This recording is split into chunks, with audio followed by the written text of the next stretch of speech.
أعوذ بالله من الشيطان الرجيم. بسم الله الرحمن الرحيم.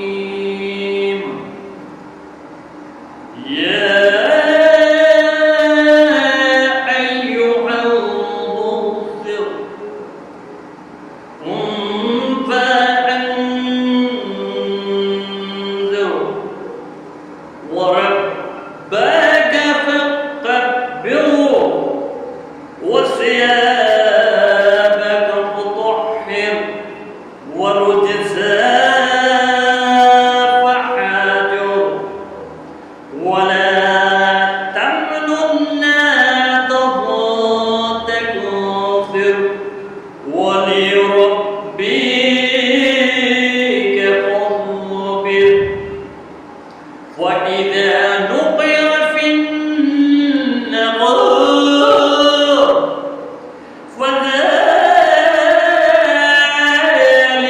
يومئذ يوم عسير على الكافرين غير يسير. ذروني من خلقت وحيد وجعل